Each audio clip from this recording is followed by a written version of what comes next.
I watched my parents, and my dad was an investor, not a big time type of thing, but he always talked to me about being self-reliant and telling me things like, nobody cares about your money more than you do. So take care of it yourself.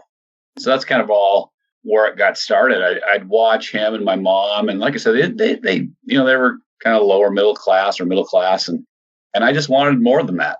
I wanted to do more things and go see more stuff. So I've just always been really conservative to try and keep putting money away for that day when I, hit my mid 50s. And the weird thing is now I'm there, and I'm one of those guys that feels like he's 25, and I'm having a hard time grasping it, that I could walk away anytime. And that's just, it's kind of hard to believe. You're listening to the Millionaires Unveiled podcast, where you'll hear the stories and interviews of everyday millionaires. We'll unveil their decisions, their strategies, and their current portfolio allocation. Now to your hosts, Clark Sheffield and Jace Mattinson. Welcome back to another episode of the Millionaires Unveiled podcast. This is episode number 198. Clark, how's it going? What's going on in your world? Going well for me. We just did a few interviews tonight. A few people a couple over 3 million. So fun to get different perspectives from those people. Yeah, we had one over 10. So definitely got so many good ones coming in the pipeline, but always looking for great millionaires and great stories. We are getting so close to 200, man. And I know we've been talking about this for a little bit, but we are super pumped for that. Also of note, we're going to be headed here to a conference. And we'll be producing a lot of great content. It can be some bonus content from that conference. I'm going to be hanging out with a bunch of millionaires, diving into some quicker stories and some quicker questions. So if you're interested, having a question asked to a room of millionaires and having each of them answer. I mean, I don't know how many we're going to be able to get to, but it'll be quite a few. If you're interested, and these guys, I mean, their net worths are all over the board, 1 million to over 100. If there's a certain question that you'd like us to ask to several of these millionaires, or as many as possible, the same question, we're going to try to keep some of these, shorter than we have in the past on our typical Monday releases. Send us an email, millionairesunveiled@gmail.com, and we will ask that question at that conference here coming up here shortly. Yeah, looking forward to that. So I think it'll be, 10, 15-minute interview, 10 minutes probably with each millionaire. So it'll be, how'd you become a millionaire? What was your job? What's your net worth? What's been your savings rate? Rough allocation. As we were talking tonight, I thought a good one might be percentage given to charitable contribution, charity, right? Charitable contributions, percentage of income, or percentage. Yeah. So anyway, lots of different directions. So it's going to do kind of a rapid fire. Yeah, it's going to be like millionaire speed dating almost. So, yeah. Excited for that. You and I are chatting just a little bit. Some things making the rounds, as we're seeing the markets get to all-time highs recently, is the potential of a 40-year mortgage making headway in the financial world. Kind of interesting. Think about, we've had the 30-year forever. Obviously, there's 15. There's some banks that'll do 20, 25. Man, things would go nuts if we went out to a 40-year mortgage, don't you think? Yeah, and it's funny, right? Like, I wonder, I'd be curious to see the stats on how many people stay in their home for 40 years. It can't be many, especially now. I mean, maybe 10, 20 years ago it was more common, but I think with millennials growing up and wanting to move around and experience different things, 40 years is a long time. Yeah, no, it's, I think it's been around a little bit, the 40-year. I mean, some banks it's just not been something that's as common, but there's, we're in the middle of coronavirus pandemic still a little bit, and we've got several of these people that, have had complications with paying, medical bills from COVID and or just in general, loss of job or whatever. And so there's a lot of heightened discussion now about how to give more relief. And, some of these things, obviously the federal government's been sending payments. I think they recently accelerated the child tax credits, and they're now giving people essentially cash monthly instead of waiting for that credit to basically be awarded to you when you file your tax return. So real interesting. We'll have to see how this 40-year, if it becomes something that is more mainstream, or if it just is kind of a talk to, hey, maybe this is something that we could utilize to help some of these people. But it'd be interesting to see what happens for sure, definitely as we move into the fall months here, back to school. And we've got a lot of great things coming up for the show here. Obviously, this conference this month, and then we've got a few more things in the works. So super excited about all that. This week, Clark, we've got John. He's got a net worth of $4.2 million. He's 55, married with adult children. He's paid for a house worth just over $1 million, a rental upwards of $750,000, and over $1 million is retirement accounts. The rest is in brokerage and cash and some other. He talked about teaching his kids about investing and the decisions that they've made now that he's seen things play out in their life and his journey with all the different mistakes he's made all along the way. So super exciting interview with John. Real appreciative of his time to lend us and get into his story and what he's done over the years. And I think a lot of people will definitely resonate. As one, we were discussing a little bit with him too. We haven't had a lot that are approaching that age of retirement or staring at that retirement in the mirror like he has, where he has basically gone through all these life cycles, different decades. Obviously, he's gone through the '08 crisis and the .com bust. And, I think he mentioned that he started out making like $18,000 when he was, and this is in the early 90s. So great interview with him. Last week we had Graham and Abby. Their net worth was just over $1 million. Most of that was in their retirement accounts, their 401ks, IRAs, HSA, etc.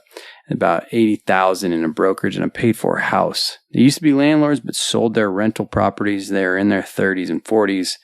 An interesting note about them, they lost about 15 to 20% of their portfolio at the beginning of COVID, but have stayed the course and committed to their plan. Appreciate you turning into the podcast week after week. We'd love for you to leave a review on either iTunes or Stitcher. Also, if you're interested in being on the show, send us an email at millionairesunveiled@gmail.com.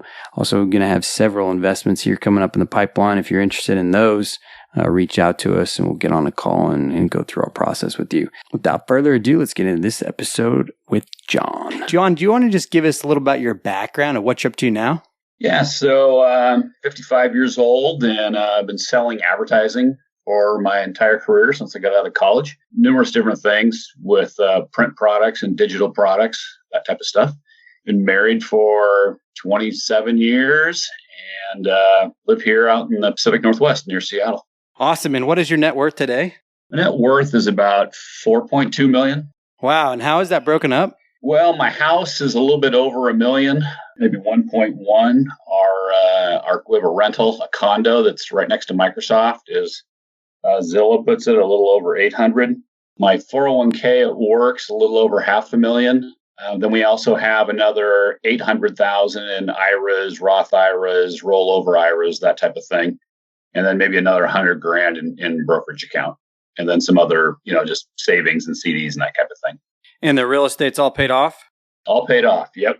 When did you pay off the real estate? So the condo, the rental, we paid off a number of years ago, probably maybe 10 years ago.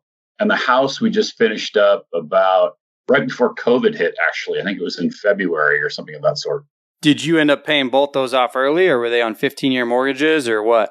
Well, we ended up with the house, starting off with the 30, rates were still almost 8% when we first bought it. And as rates kept dropping, we'd refi. I think we refied to another 30 one time, and then we refied to a 15, and then to a 10, and added our condo into it because on the rental, at least here in Washington, you can't write off the interest, but you can for your personal home. So we rolled that money into our house. Interesting. And then what does that condo roughly rent for now? Rents for about $2,300 a month. Wow, that's pretty amazing. And your costs on that are not high, I'm sure. Washington's pretty low property tax and then maintenance and stuff on it. Yeah, it's not too bad. We probably net like $1,300, $1,400 a month on that. Awesome. So you buy this condo a while back. Why did you not keep buying more and more real estate? When we bought the condo right before we got married, and then maybe 2 years later we bought our home, and it was such a struggle to buy a home and to keep the condo as a rental. at that time. And just being, getting into real estate, one property just kind of seemed like enough for me. I thought about buying more, and I ended up putting more money in our retirement funds really than buying property. It's kind of just what I knew. Interesting. So let's shift gears here a little bit. You mentioned you've got quite a bit in 401k and workplace retirement. When did you start those plans? I started the first one in my 20s, but being a dummy when I was about 28, I changed jobs and took it all out and spent it. So I learned a big lesson there. I regret that move. So I really got started at about 30. My wife had a little bit more in her 20s, not too much, maybe 30 grand, something like that. And so we really got pumping. And once we got married but we were both around 30. And has the strategy always been the same in terms of what you invested in, what kind of funds, and how much you put in every year? We started off, we always kind of believed in at least put 15% of your income in, and then in your 401k, and then max out our IRAs as well. And IRAs in those days, when we started out, were only about $2,000 a year that you could put in. So as that moved up, we just kept maxing those out. The IRAs, and then putting at least 15% into our 401ks. I don't think we really ever hardly maxed those out until just a few years ago, but it shows that if you're just steady, you can still attain pretty good wealth. And have you always maintained the cash position, or I guess, in terms of liquidity relative to your net worth where it is now, or has that evolved over time as well? No, I've always kept a little bit of cash. We'd like to have some just obviously for emergencies here with us, kept cash for a little bit of money, 15 to 20,000 for our rental, just in case the water here blows out and other stuff goes wrong because of that, or, any type of thing. We've been kind of conservative with that. And then just to have some cash for when there's buying opportunities in the market as well. So does that mean you put in a lot during COVID, the last year and a half-ish? I actually did put a lot in during COVID, as much as I could, but I also realized now that I have a little higher net worth that my asset allocation was a little bit heavy towards stocks. I was 80-20 for quite a long time. So when the market popped back, I started to move a little more back into bonds. So now I'm 70-30, and I just feel a little more comfortable that way. I didn't realize it until COVID hit and the market dropped like a rock, and I lost probably, 600,000-700,000 in a pretty short amount of time. that was an uneasy feeling, but I kept buying during it. I'm like, yeah, but now it's all back up and more. Oh, absolutely. Yeah. I mean, I was tracking my investments from last September, and plus what I've put in, I'm up over 400,000 since then. And you've got, what is it like? I mean, you're 1.3 between 401ks and IRAs about, so you got maybe 1.4, 1.5 in the market or so? No, I've got about 2.4 in the market. Oh, so you have others in just traditional accounts. I missed that. Oh, sorry. Yeah. I've kind of just grouped them all together. All the, some old 401ks that have been rolled over, and Roth IRAs and traditional IRAs and that type of stuff.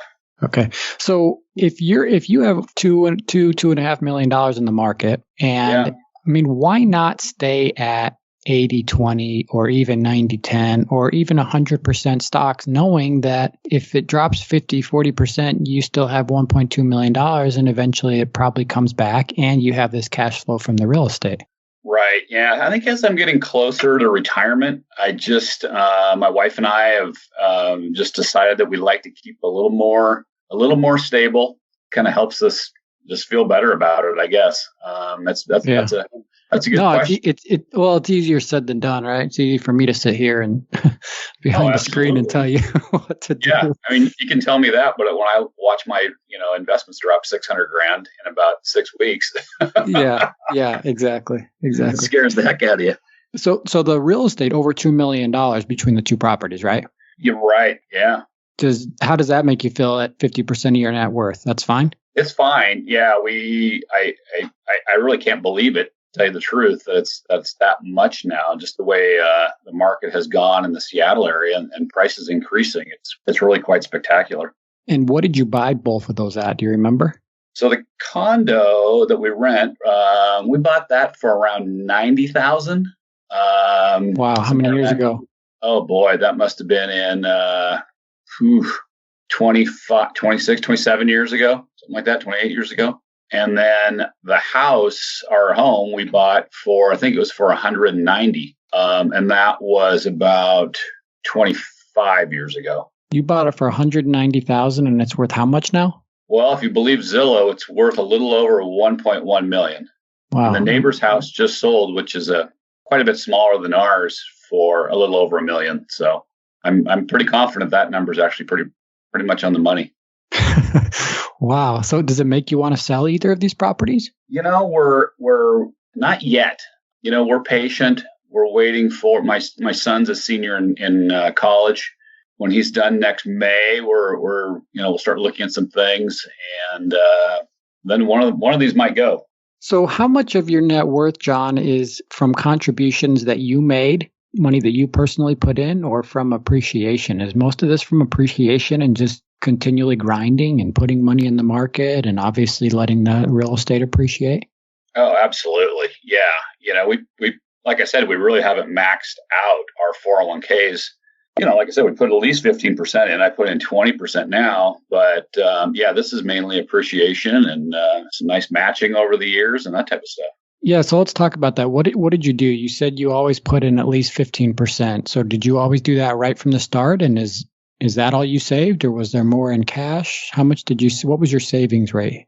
My savings rate has been probably more around maybe around 20% or a little bit more than 20%, because I like to have, like I said, when there's buying opportunities, I like to, we're not supposed to time the market, but I like to time the market when it's down. That's for sure.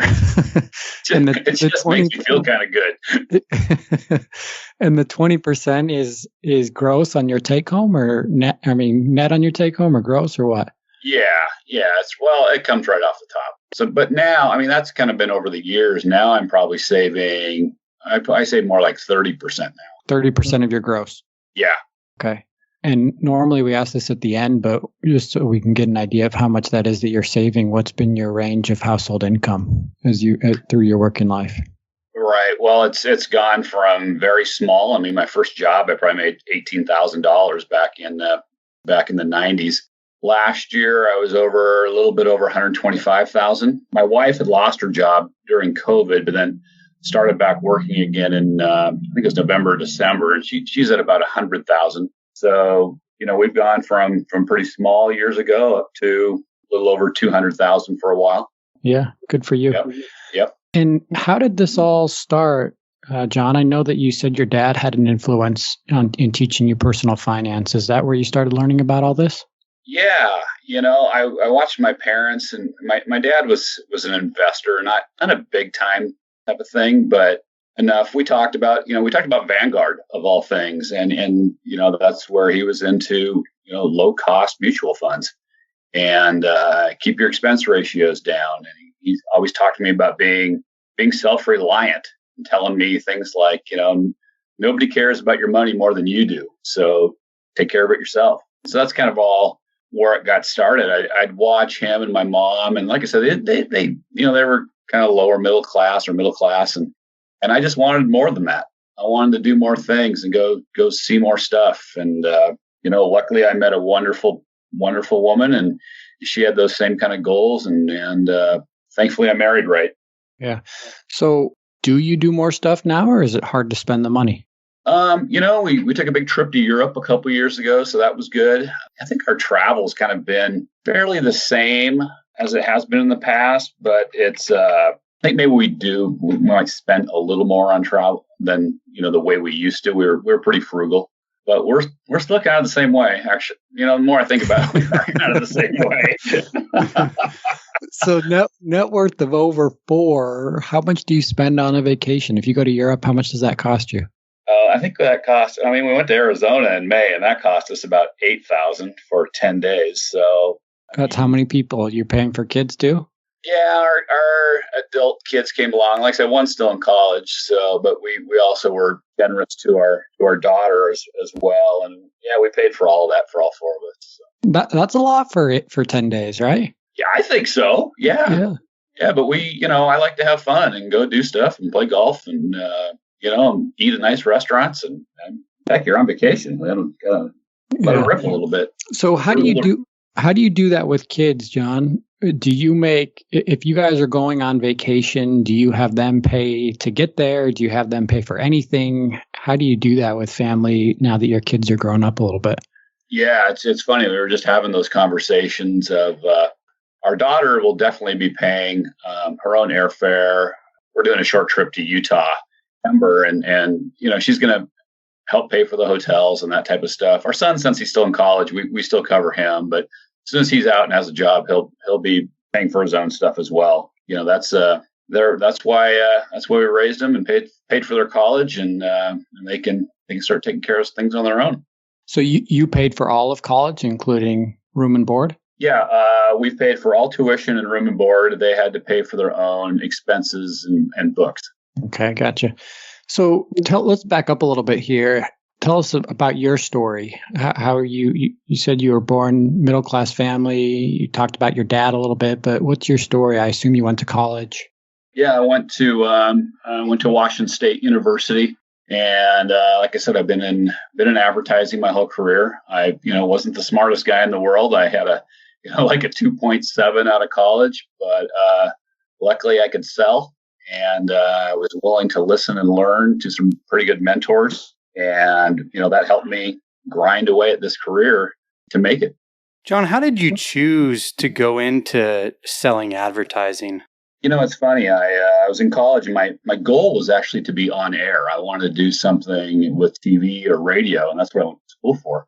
And my advisor talked to me about having to start off in little tiny markets like Pocatello, Idaho and stuff. And he goes, if that doesn't turn your crank, then you might want to look at selling advertising. You can go to a lot of different markets to do that. There's a lot of different products.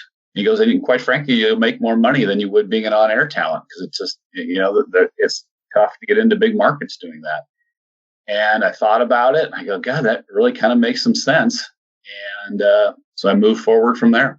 Interesting. So as you've gone on this journey, I mean, many of our guests we've had on here, let's just say 30s, 40s has been kind of more of the typical. We haven't had too many in their 50s where they've kind of gone through all these career cycles, the kids, all that kind of thing. If you had to look back on, the last 30 years, call it, and in your mind tell somebody, hey, these are the most important ways to allocate your dollars throughout your working life, what would you tell them? Well, I definitely tell them to put at least, like I said, I did 15% or around 20, to at least put that away. Make sure you always get your match at your 401k. I probably have a little bit too much in my retirement funds, where I should have saved on the, more in brokerage accounts and that type of thing as well. So I've been advising my kids on that, actually.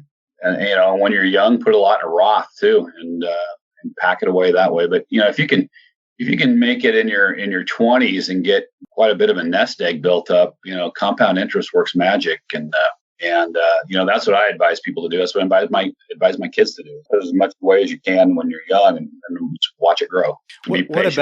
What about allocating towards housing and vacations and other things that might take our money?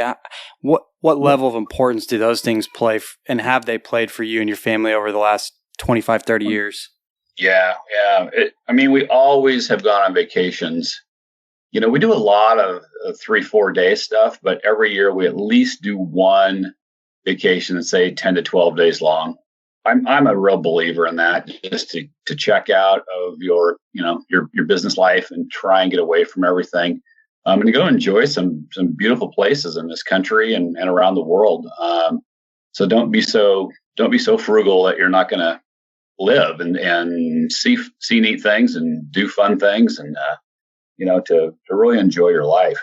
So we've always made that's kind of in our budget that we do it every year. Housing wise too, we didn't want to have too big of a house. We saw peers, some of them buying really big houses that cost a lot of money, and they were kind of married to their house, and we didn't want to live that way. So we made sure that we, bought something that we could afford, that wasn't gonna kill us. And if one of us lost our job, we'd still be able to make the payments and actually to keep putting money away as well. So I think we just made good decisions that way.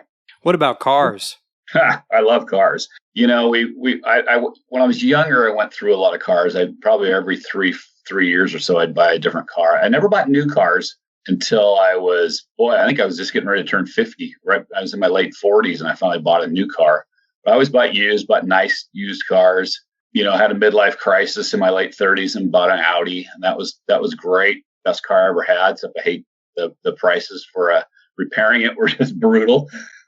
But I've kind of learned my lesson on cars, and I've had this one I bought new. I still have it. It's what is it? Almost 7. I guess it's 7 years old now. So I've gotten under control with cars. Is that the one item that you typically would splurge on, or like to splurge on, or have ambitions of splurging on in the future? Yeah, that's definitely something I would look at, and that actually more travel than anything. But I like to drive now that when you have a car that's loaded, it's really you don't want to go back the other way. But I would still buy a used car for my next car. I guess it's becoming less important in my life, but it's still fun. Yeah, totally. Yeah. Do you fly first class? Hardly ever. Travel? No. I think the next time we go to Europe, we'll at least go business class, though, because riding coach to Europe a couple of years ago was kind of brutal. Yeah. What about the hotel evolution? You mentioned you just spent $8,000 on a trip to Arizona. Were you staying in those kinds of hotels and doing those kinds of experiences when you were, in your 30s? Actually, we were, because we broke a lot of people's rules and bought a timeshare through Marriott in Kauai. And so every year we have our, couple grand that we pay for our timeshare. Then we go to a beautiful resort. The one in Kauai is just incredible. It's probably $450-$500 a night there. And, that goes into our cost, our vacation costs. So we do stay at nice places that are, almost like an apartment, really, because they're usually 2 bedrooms. Is there a place that's been the favorite or the most memorable? Well, I think Kauai is really one of our favorites. We love going there because the island's pretty mellow. It kind of shuts down at night. And that's fine because we're there to relax but to have fun during the day and do physical things. And so you're kind of tired after dinner, and that works out well for us. My wife and kids have been to Europe more than I have, so that was my first trip a couple of years ago, and I'm really jonesing to go back right now and really get it back into Germany and watch some high-end soccer games and to travel through Austria and Switzerland and that type of thing. Cool. John, let me ask, do your friends and family know of your wealth?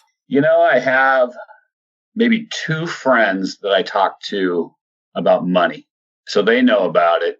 And both of them, one of them probably has twice as much as I do, and he's a little bit older than me. And the other one probably has, oh my God, he's loaded. He's just ridiculously wealthy. So I always felt comfortable talking to him about investments and stuff because he was so much more above what I have. But I keep it to myself.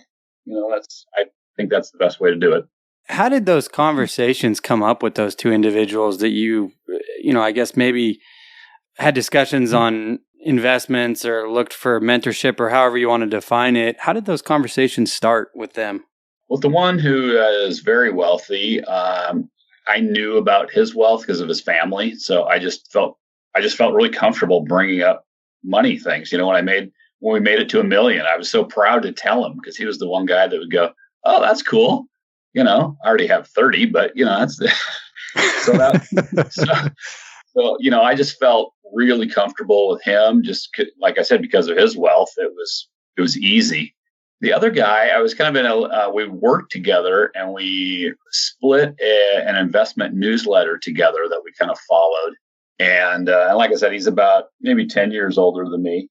And I think one day he brought up how much he had in his investments. And I thought, well, if he's comfortable saying that to me, I should be comfortable saying that back to him. Because we were good friends, and we still, we go to a baseball game every year and talk about. That was one of the things we always talk about. Where are you? Where are you at financially now? And so those are kind of my 2 people that I have close to me that I'm willing and I really feel comfortable with talking about money. Otherwise, I kind of keep it to myself with a little sly grin on my face. That's neat to have someone you can talk to about it, though. Oh, I think it's really helpful. I wish I had more people. It's been, sometimes it's frustrating because I have, certain ideas that I want to run past people. And I actually had a guy I worked with that got laid off when COVID started. So I guess I actually had 3 people.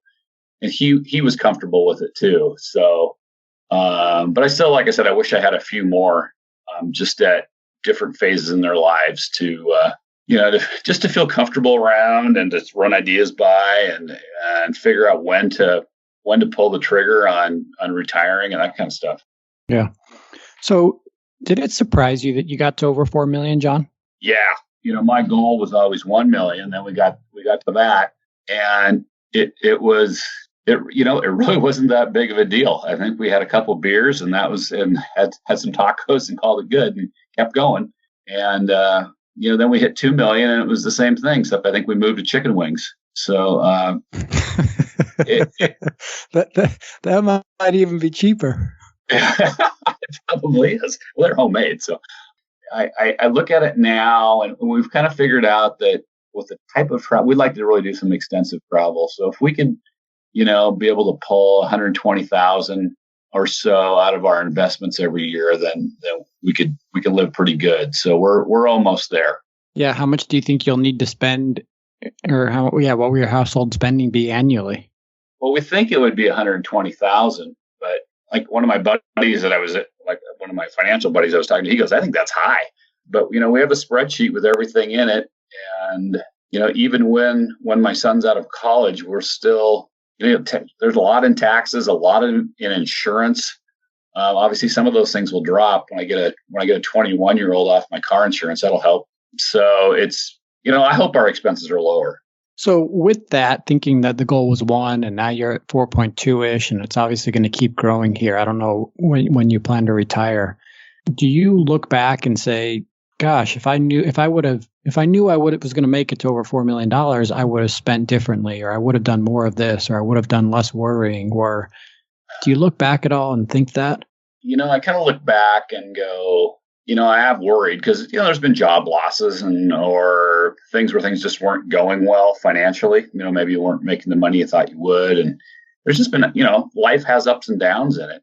So I've just always been really conservative to try and keep putting money away for that day when I, hit my mid 50s. And the weird thing is now I'm there, and I'm one of those guys that feels like he's 25.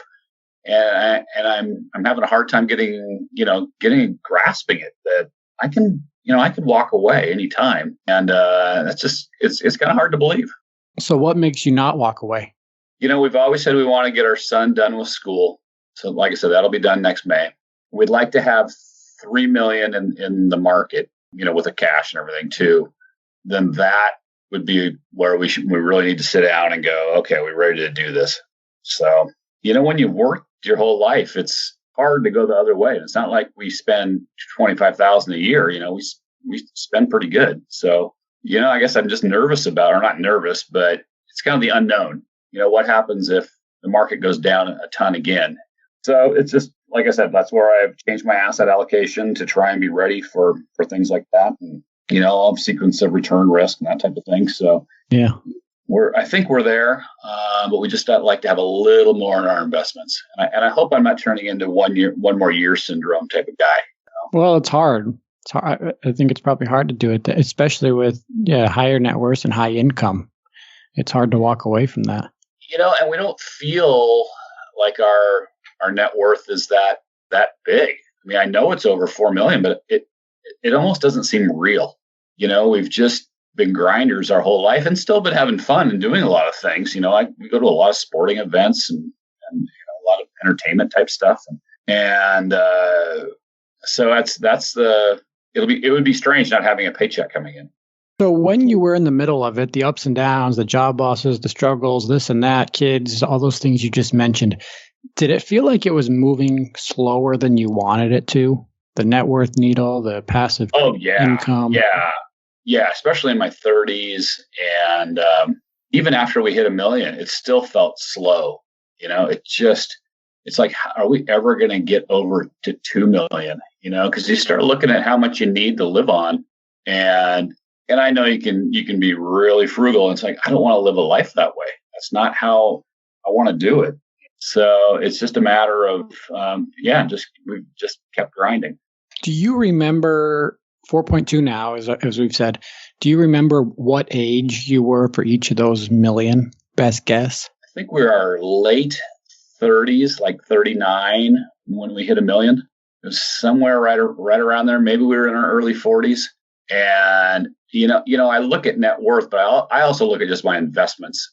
And I know I hit 2 million just right before COVID, I think it was, right around there. So, so you've doubled in the last year and a half-ish.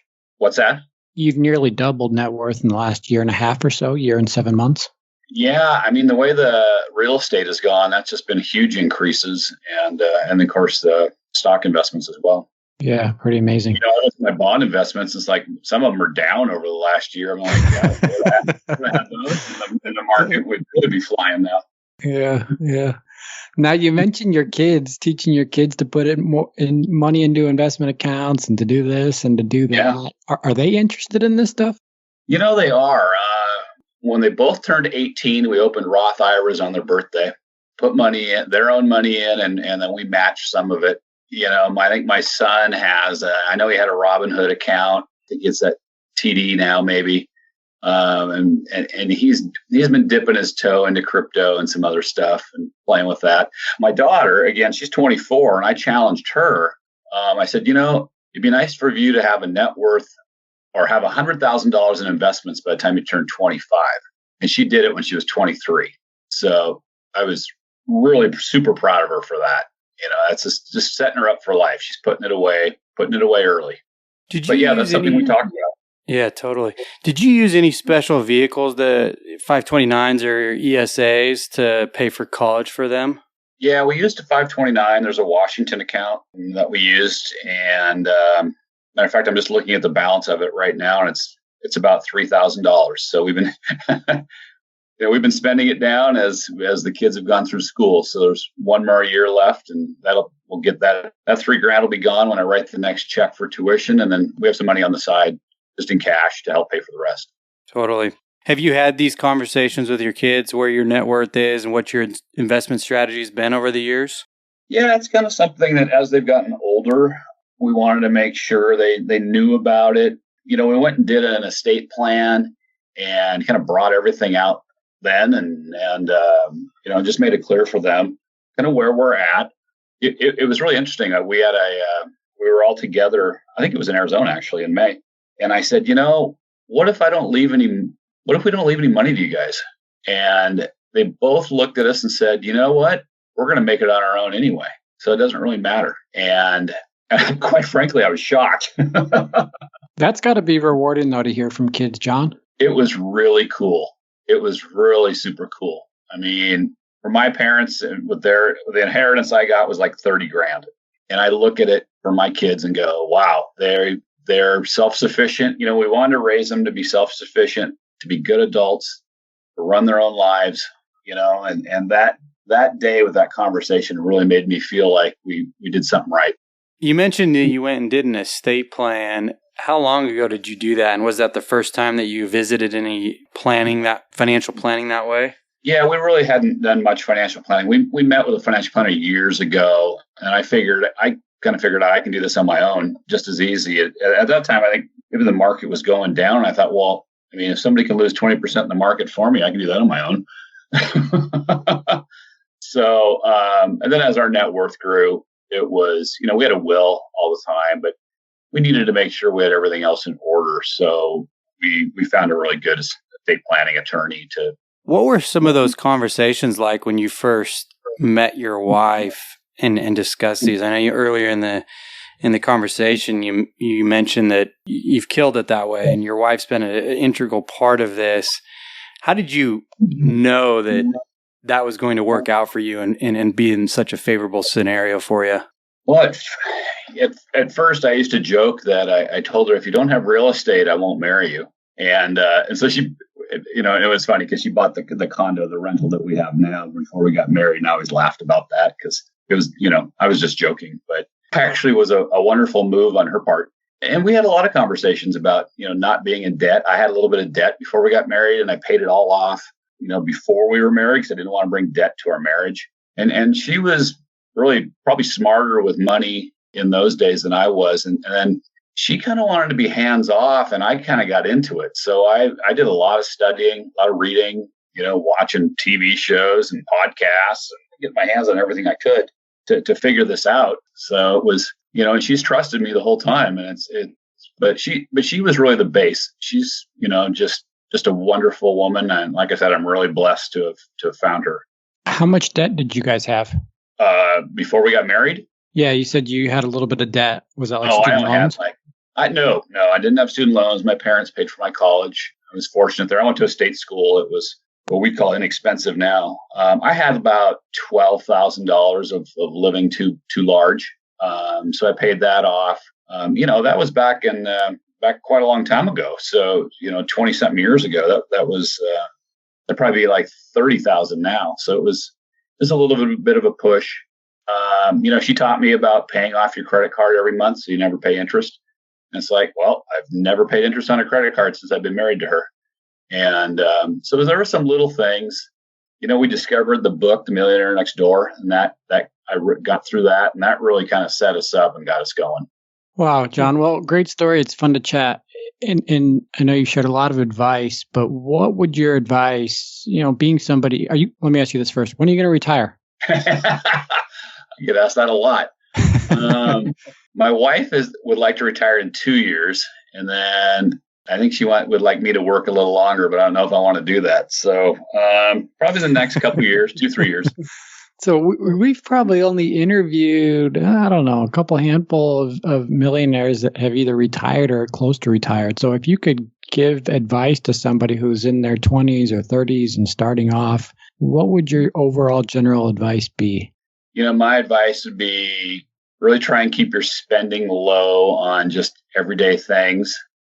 If you're single, have roommates, don't buy fancy new cars. Still have fun, go do stuff, have a good time, but just spend money on things that you really love. Always make sure you're investing every single paycheck, every single month. It'll seem like nothing at first, but the next thing you know, you're 40 and you go, wow, I have $1 million, but just to keep doing that, like I said, week after week or month after month, whenever you get paid, just keep doing it all the time through good and bad. Yeah, well, you've obviously done it, and congrats on your success. So again, everybody, that's John, net worth of $4.2 million and rising, right? Keeps going up here. So thanks for coming on the show. Hey, thanks for having me, guys. Appreciate it. Thanks, John. Thanks for listening to the Millionaires Unveiled podcast with Clark Sheffield and Chase Mattinson. For more stories, investment opportunities, and information, check out our website at millionairesunveiled.com. See you next time when you'll hear from another everyday millionaire.